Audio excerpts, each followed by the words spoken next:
Praise the Lord. परमेश्वर का धन्यवाद हो, उसने एक और दिन मुझे जीवित रखा और इस बीमारी से बचाया। मैं आप सबके लिए प्रार्थना निरंतर करता आ रहा हूँ। जो लोग मेरे वचनों को सुन रहे हैं और जो वचन को जानना चाहते हैं वो मेरे इस चैनल को सब्सक्राइब जरूर करें। और आज हम देखेंगे प्रभु यीशु मसीह का जो संदेश, यीशु का पहाड़ी संदेश। ये पहाड़ी संदेश क्यों बोला गया? क्योंकि प्रभु यीशु मसीह लोगों को समझा रहा था और भीड़ बढ़ती गई बढ़ती गई बढ़ती गई, यहाँ तक कि भीड़ उसको दबाने पर आ गई। जब इतनी भीड़ बढ़ गई तो क्या हुआ? प्रभु यीशु मसीह को पहाड़ के ऊपर चढ़ना पड़ा और वहां जाके ऊपर वो बैठा और वहां जाके उसने क्या बताया? यहाँ पर धन्य वचन कहा है उसने। इसमें 8 तरीके के 9 तरीके के धन्य वचन हैं। प्रभु यीशु मसीह ने बताया कि धन्य कौन लोग बन सकते हैं और धन्य लोग कौन हैं, उसके बारे में प्रभु ने धन्य वचन कहे। जिस तरह से परमेश्वर ने मूसा को 10 आज्ञाएं दी थी, उसी तरह से प्रभु यीशु ने धन्य वचन कहा है इस पहाड़ी उपदेश में। इसके अंदर 10 तरीके से उसने बताया कि मनुष्य को कैसा प्रतिफल मिलेगा। तो यहाँ पर हम सबसे पहली आयत देखते हैं मत्ती 5:3 में, धन्य है वह जो मन के दीन है क्योंकि स्वर्ग का राज्य उन्हीं का है। धन्य वह लोग हैं जो कौन है? मन के दीन हैं, क्योंकि स्वर्ग का राज्य उन्हीं का है। इसी को हम देखते हैं भजन संहिता 40 के, मैं तो दीन और दरिद्र हूँ तो भी यहोवा मेरी चिंता करता है, तू मेरा सहायक और छुड़ाने वाला है। हे मेरे परमेश्वर विलंब ना कर। परमेश्वर से ये क्या कहता है कि धन्य है, मैं तो दीन और दरिद्र हूँ तो भी प्रभु मेरी चिंता करता है। हम दीन और दरिद्र हैं तो भी प्रभु हमारी चिंता करता है, तो भी परमेश्वर हमारी चिंता करता है। और क्या कहता है कि तू मेरा सहायक और छुड़ाने वाला है। हे मेरे परमेश्वर विलंब ना कर, विलंब ना कर। तेरी देरी मेरे प्राण खत्म कर सकती है, तेरी देरी मुझे मुश्किल में डाल सकती है। हे पिता परमेश्वर तू देरी ना कर। हमारे जीवन की परिस्थितियां बदलने में जब देरी होती है तो उसका मतलब आप समझ जाएं प्रभु परमेश्वर हमें कुछ सिखाना चाहता है उन परिस्थितियों से। हो सकता है परमेश्वर हमें चाहता है कि हम उसके ऊपर और अच्छी तरह से मन लगाएं और अच्छी तरह से हम विश्वास में लगे रहें और अच्छी तरह से हम उसको समझें, या फिर ये चाहता है वो कि हमारी परीक्षा करके वो देखना चाहता है कि हम कितने उसके पीछे चलते हैं। जिस तरह से उसने क्या करा, अय्यूब की परीक्षा ली और अय्यूब को जीवन में कोई पाप नहीं था, अय्यूब के जीवन में कोई गलती नहीं थी, उसके बावजूद भी तो शैतान परमेश्वर से पूछता है, उससे आज्ञा मांगता है, कहता है कि हे परमेश्वर अगर तेरी इच्छा हो, तेरी आज्ञा हो तो मैं तेरे दास अय्यूब को क्या करना चाहता हूं? परीक्षा लेना चाहता हूं। और देख अभी तूने क्या कर रखा है, उसके चारों तरफ बाड़ा बांध रखा है। परमेश्वर क्या करता है, हमारे चारों तरफ बाड़ा बांध लेता है, जिससे दुख मुसीबत तकलीफ हमारे पास नहीं आती। यदि हम उसके ऊपर पूर्ण विश्वास करते हैं और अपने जीवन को उसके कहे अनुसार चलाते हैं तो वो हमारी रक्षा करता है। और यहाँ पर क्या हुआ, शैतान आया और उससे पूछता है, तब परमेश्वर ने बोला कि उसके प्राण मत लेना, बाकी सब कुछ मैंने तेरे हाथ में कर दिया। एक ही दिन के अंदर उसका सर्वनाश कर देता है, वो उसकी संपत्ति छीन ली जाती है, उसके बच्चे मार दिए जाते हैं और एक के बाद उसके पास दुख का समाचार आता जाता है। अय्यूब अपने कपड़े फाड़ देता है और क्या कहता है कि हे पिता, इससे अच्छा तो मैं पैदा ही नहीं होता। इतना दुख एक साथ, पर उसके बावजूद भी परमेश्वर के लिए बुरा नहीं कहता। हमें भी कैसी भी परिस्थिति में क्यों ना है हम आज, हमें परमेश्वर को कभी भी अपने मुंह से बुरा नहीं कहना है। हमें ये नहीं कहना है कि प्रभु तूने ऐसा क्यों किया, क्यों हमारे जीवन हमारे मुंह से नहीं निकलना चाहिए, क्योंकि परमेश्वर की इच्छा सर्वप्रथम होती है। परमेश्वर की इच्छा के अनुसार ही मनुष्य अपना जीवन चलाए और परमेश्वर की इच्छा के अनुसार ही प्रकृति चलती है। तो यहाँ पर कहता है वो कि धन्य है वह जो मन के दीन है क्योंकि स्वर्ग का राज्य उन्हीं का है। ऐसे ही लोगों का स्वर्ग का राज्य है जो मन के दीन है, जो कि जिस तरह से अय्यूब था जो मन का दीन था। अब क्या कहते हैं कि धन्य है वह जो शोक करते हैं क्योंकि शांति पाएंगे। जिस तरह से अय्यूब ने शोक करा वह शांति पाया। लास्ट में क्या होता है, वो जब परमेश्वर उसको जांच लेता है, जब शैतान हार जाता है कि अब कुछ भी हो जाए ये आपकी बुराई नहीं करेगा, तब परमेश्वर बोलता है अब तो दूर हो जा, और सब कुछ उसको दुगना देता है। जितनी संपत्ति उसके पास पहले थी उससे डबल उसकी संपत्ति हो जाती है। और ऐसे ही परमेश्वर क्या करता है, हमारी परीक्षाएं लेता है हर बार। तो हमें उस परीक्षा में स्थिर रहना है, और शोक है जीवन में तो वो शांति जरूर देगा। उसका वचन कहता है कि हमें शांति जरूर मिलेगी। इसके लिए हम एक और आयत देखते हैं, यशायाह 61 का 2 और 3 कि यहोवा ने प्रसन्न रहने के वर्ष का और हमारे परमेश्वर के पलटा लेने के दिन का प्रचार करूं कि सब विलाप करने वालों को शांति दूं। ऐसे हर कोई जो विलाप कर रहा है उसको मैं क्या करूं, शांति दूं। ये शुभ संदेश है। और सियोन के विलाप करने वालों के सिर की पर की राख दूर कर सुंदर पगड़ी बांध दूं। उनके ऊपर का जो शोक है उसको हटा के मैं क्या कर दूं, एक सुंदर पगड़ी बांध दूंगा, जिससे क्या होगा, उनका विलाप दूर करके हर्ष का तेल लगाऊं और उनकी उदासी हटाकर यश का ओढ़ना उड़ाऊं। ऐसा कर दूंगा मैं, उनकी उदासी हटा दूंगा और क्या कर दूंगा, एक यश, एक उनका ओढ़ना पहना दूंगा, एक जय, एक विजय की उनके अंदर क्या होगी, एक यश फैलेगा उनका। इस तरह से आज वो परिस्थिति करने की सामर्थ्य रखता है मेरा प्रभु। वो क्या है, परिस्थितियों को बदलने वाला है। उसके ऊपर हम विश्वास लगा रखें कि वो हमारी परिस्थितियों को बदलेगा। हमें निरंतर प्रार्थना में लगे रहना है। प्रार्थना ही हमें इन परिस्थितियों से दूर कर सकती है, बचा सकती है। हम हमारे घरों में बैठकर परमेश्वर से निरंतर प्रार्थना करें। आगे वो कहता है कि धन्य वह जो नम्र हैं क्योंकि वे पृथ्वी के अधिकारी होंगे। ये दाऊद राजा, बाइबल कहती है कि उससे ज़्यादा नम्र व्यक्ति कोई नहीं था। तो दाऊद राजा से जीवन से हम सीखते हैं, यदि हम जीवन के अंदर नम्र बन जाते हैं, यदि हम हमारी योग्यताओं को ऊपर घमंड ना करके हम परमेश्वर के पीछे नम्रता से चलते रहते हैं, तो प्रभु हमें क्या करता है, इस पृथ्वी का अधिकारी बना देता है। उसको क्या बना दिया था, राजा बना दिया था पूरे यरूशलेम का, पूरा इसराइलियों का राजा बना वो। और दूसरा राजा बना वो इसराइलियों का, पहला राजा शाऊल था जो परमेश्वर को अप्रिय था, दाऊद उसका प्रिय था। परमेश्वर नम्र लोग से प्यार करता है, परमेश्वर नम्र लोगों को चाहता है। और वो क्या कहता है कि मैं उनको पृथ्वी का अधिकारी बना दूंगा। और वो जिस तरह से उसने दाऊद को अधिकारी बनाया, राजा बनाया, उस तरह से वो हमें भी चुनता है कि हम अगर नम्र हैं तो हमें वो अधिकारी बनाता है। धन्य वह जो धार्मिकता के भूखे और प्यासे हैं क्योंकि वे तृप्त किए जाएंगे।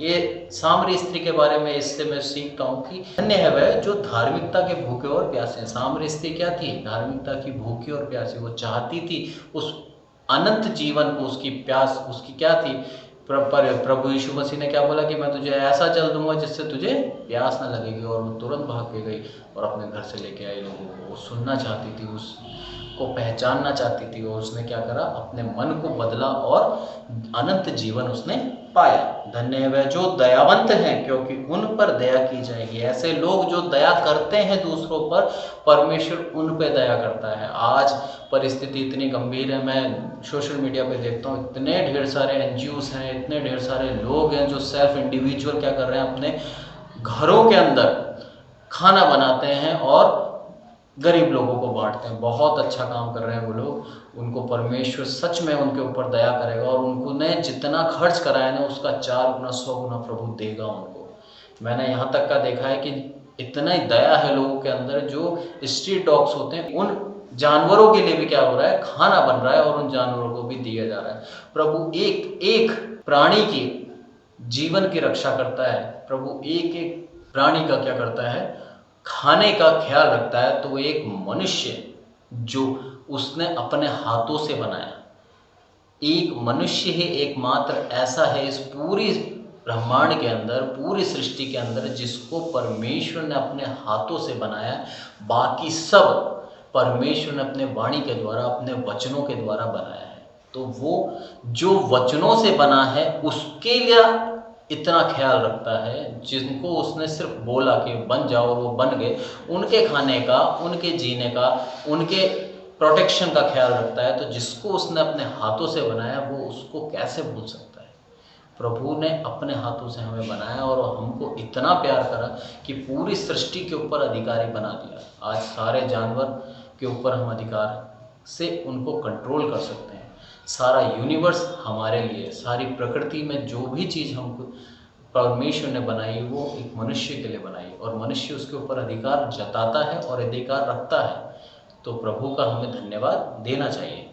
और धन्य है जो मन के दीन हैं, क्योंकि परमेश्वर को देखेंगे। ऐसे लोग जो मन के शुद्ध हैं, जैसे कि मूसा, और उसने क्या करा, परमेश्वर को देखा।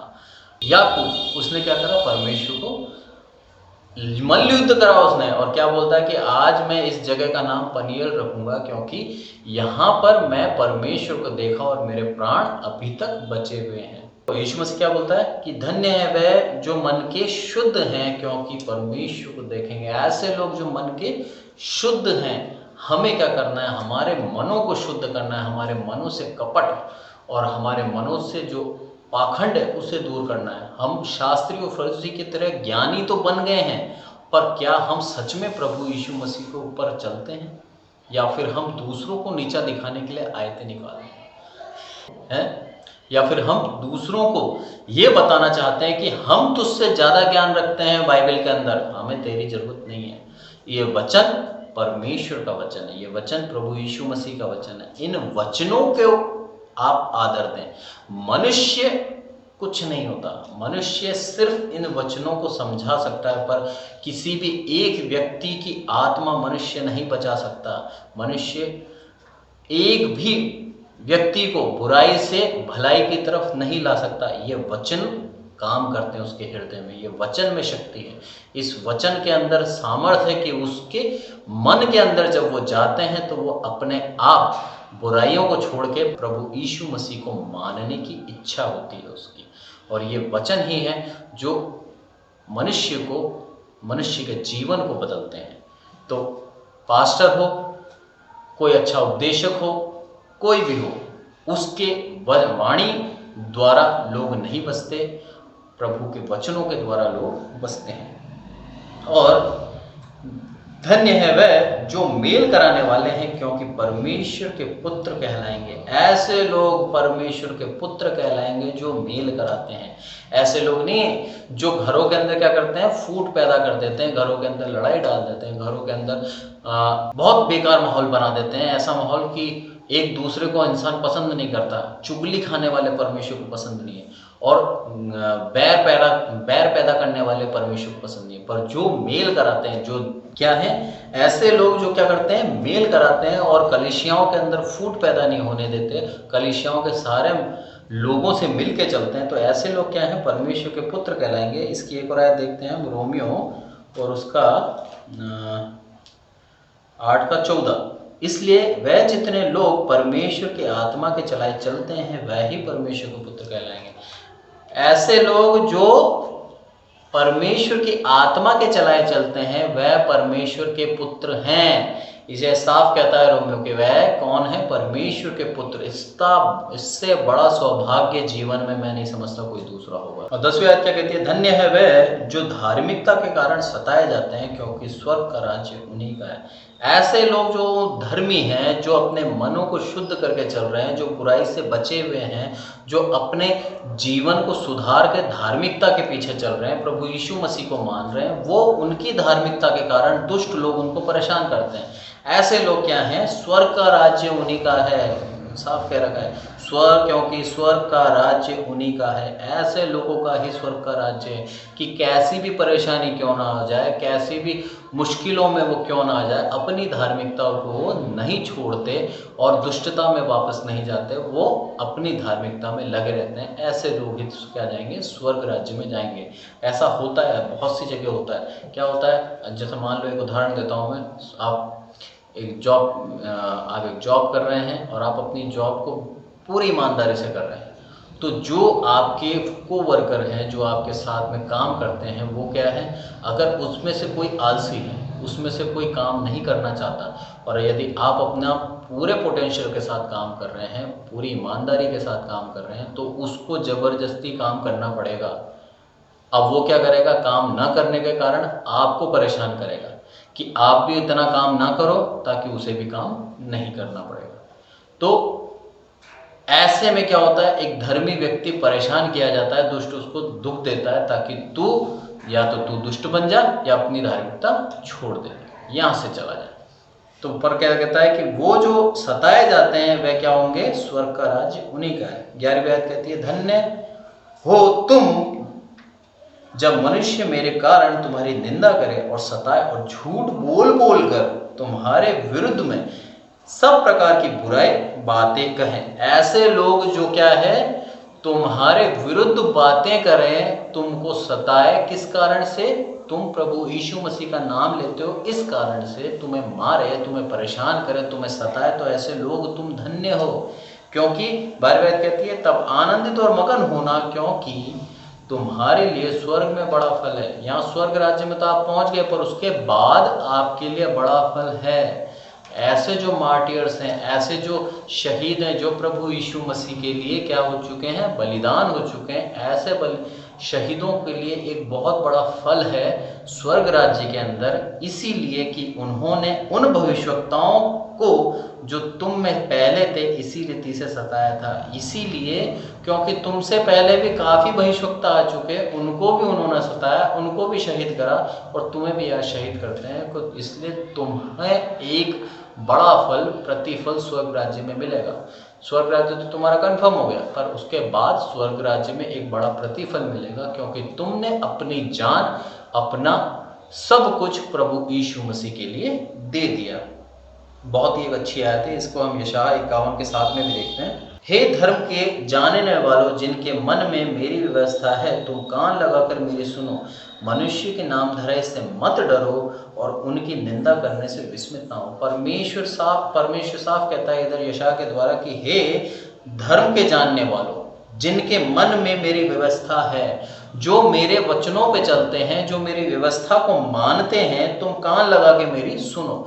ऐसे लोग निराश मत होना, ऐसे लोग परेशान मत होना, तुम मेरी बात को सुनो। मनुष्यों के नाम धराए से मत डरो। जो मनुष्य तुम्हारी निंदा करते हैं, जो तुम्हारे पे आरोप लगाते हैं, इनसे नहीं डरना है हमें कि, और उनकी निंदा करने से विस्मित ना होना। उनकी निंदा करने से, उनकी बुराई करने से, वो तुम्हारा मजाक बनाते हैं, तो ऐसे में तुम क्या कर, डिस्ट्रैक्ट मत हो जाना, तुम तुम्हारे राह से अलग मत हो जाना, तुम्हें तुम्हारी राह पे चलना है। तब तुम्हें क्या मिलेगा, स्वर्ग के अंदर एक बहुत बड़ा फल मिलेगा। स्वर्ग राज्य तो तुम्हारा तय हो गया है, अब तुम्हें उसके अंदर एक बड़ा फल भी मिलेगा।